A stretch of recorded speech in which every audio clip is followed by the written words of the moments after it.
Radhe Radhe everyone, नमस्कार। आज की कहानी का शीर्षक है प्रेम है तो संभव है, प्यार है तो possibility, there is any possibility. So जैसा कि कहानी के शीर्षक से पता चल रहा है कि कहानी प्रेम के बारे में है। तो कहानी हमारी किशोरी जी के बारे में है, किशोरी जी और उनके एक भक्त के बारे में है। एक बार की बात है, एक महात्मा होते हैं, संत महात्मा। जैसे वृंदावन आप जाएंगे तो आपको बहुत सारे भक्त मिलेंगे जो सब कुछ छोड़ छाड़ कर वृंदावन में बसे रहते हैं, सारा दिन प्रभु का नाम लेते हैं और अपना जीवन व्यतीत करते हैं। ऐसे ही एक संत महात्मा हैं जो जिनके बारे में कहानी सुना रही हूँ। वो बार बार किशोरी जी के दर्शन करने जाते थे और अब जो भी वहाँ रहता है संत महात्मा, he goes every day to see Radha Rani Kishori ji. तो ऐसे ही वो भी एक दिन रोज जा रहे थे। तो एक दिन जब वो दर्शन कर रहे थे तो दर्शन करते करते उनके मन में ख्याल आया कि राधा रानी कितनी सुंदर है, क्यों ना मैं इनके लिए अपने हाथ से एक पोशाक बनाऊं, तो बहुत आनंद आएगा उन्हें पहनने में और मुझे पहनाने में। क्योंकि सक्षम इतने नहीं थे। देखते थे लोग आ रहे हैं, कोई फूल चढ़ा रहा है, कोई बहुत बड़ी माला चढ़ा रहा है, कोई बहुत सारे फूल चढ़ा रहा है, कोई हार चढ़ाता है, कोई कुछ चढ़ाता है। पर उन्होंने सोचा कि मैं पोशाक बनाऊंगा और अपने हाथ से बनाऊंगा तो उन्हें पसंद आएगी। वो मुझे बहुत पसंद करती है, मैं उन्हें बहुत पसंद करता हूँ, तो जब मैं पोशाक बना के लाऊंगा तो वो ज़रूर पहनेंगी। ऐसा सोच के खुशी खुशी बरसाने की सीढ़ियाँ उतरते, मंदिर की सीढ़ियाँ उतरते उतरते अपना उन्होंने एक विचार तय किया, एक डिज़ाइन फिक्स किया दिमाग में कि इस तरह का एक पोशाक तैयार करूँगा। और वो खुशी खुशी अपने घर चल पड़े। अब पोशाक बनाने के लिए सामग्री चाहिए होती है, लेस, गोटा। महात्मा जी को इस बारे में कोई पता नहीं, तो रोज वो अपने घर से निकलते और ड्रेस का इंतजाम करते। आज इस रंग का लाए, कल उस रंग का कपड़ा लाए, अब गोटा लेके आ रहे हैं, कभी सितारा ला रहे हैं, कभी मोती ला रहे हैं। वो चाहते थे वो जो पोशाक बने वो इतनी सुंदर बने कि बस बस मंत्र जो उन्हें देखे और मंत्र मुग्ध हो जाए और वो मना ना कर सके कि पुजारी जी की भैया तुम्हारी लाई पोशाक हम पहनाएंगे नहीं, क्योंकि किशोरी जी हैं, वो कुछ थोड़ी पहन लेंगी, ऐसे एक्सपेंसिव दे नहीं सकते, तो सुंदर बहुत होना चाहिए। टारगेट बस यही था कि बहुत ही सुंदर पोशाक बने। तो महात्मा जी ने मोती पिरोना, ड्रेस को सिलना शुरू किया, पोशाक को।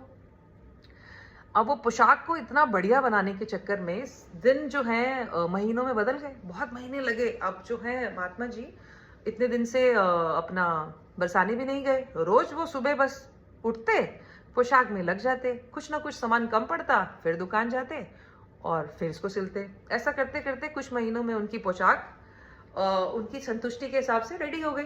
अब आज उन्हें लगा कि भाई ये है पोशाक जो मैं अपनी किशोरी जी को पहनाऊंगा। अब खुशी खुशी महात्मा जी जो है अपने घर से निकले, अपनी कुटिया से निकले बेसिकली, और बरसाने की सीढ़ियाँ चढ़ने लगे।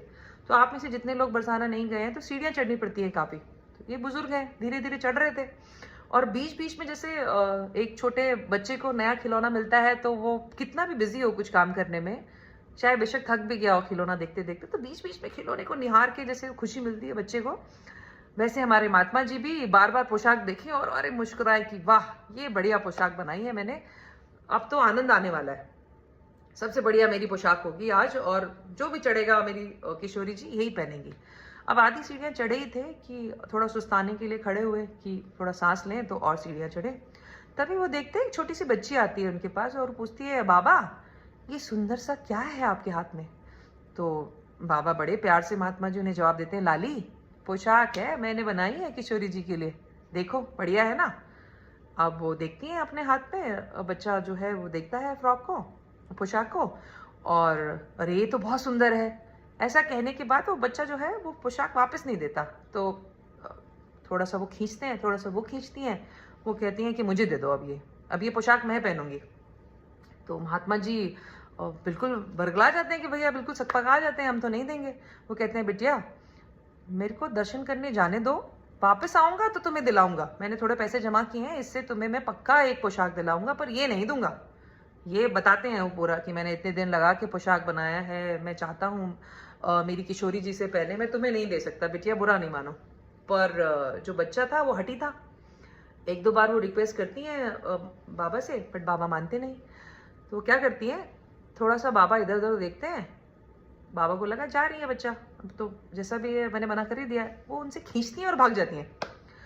अब जैसे ही बाबा को एहसास होता है कि जो पोशाक है वो उनके हाथ में नहीं है, वो बच्चा लेके चला गया, 1 सेकंड की देरी लगती है, वहीं धम से सीढ़ी पे बैठते हैं और वो रोना शुरू करते हैं कि आसपास के लोग जमा हो जाते हैं और पूछने लगते हैं क्या हो गया महात्मा जी। सब जानते हैं उन्हें कि रोज क्या आने वाले हैं, पहले तो पूछते हैं इतने दिन से क्यों नहीं आए, तो पूरा वो स्टोरी बताते हैं, मैंने ऐसे ऐसे तय किया, ये मेरे साथ हुआ और मेरा पोशाक लेके वो बच्चा भाग गया है, बच्ची भाग गई है।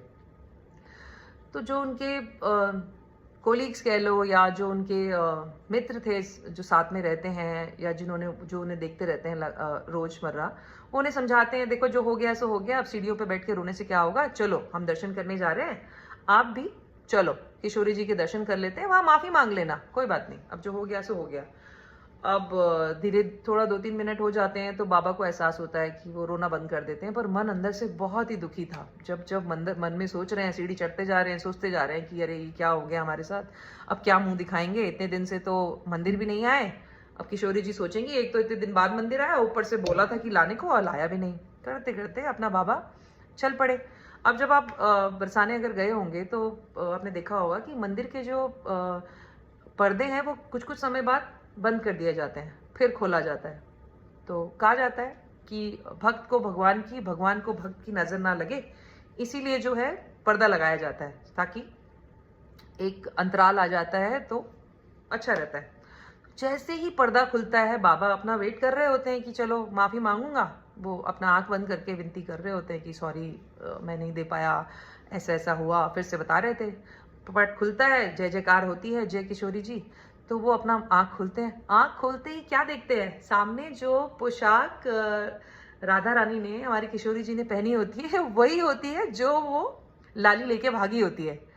अब बाबा के अश्रु रुकना बंद हो जाते हैं और उन्हें जब रियलाइज होता है कि दर्शन हो गए और मेरी दी हुई पोशाक किशोरी जी के पास पहुंच गई, तो कहानी का शीर्षक यही है कि प्रेम है तो सब संभव है।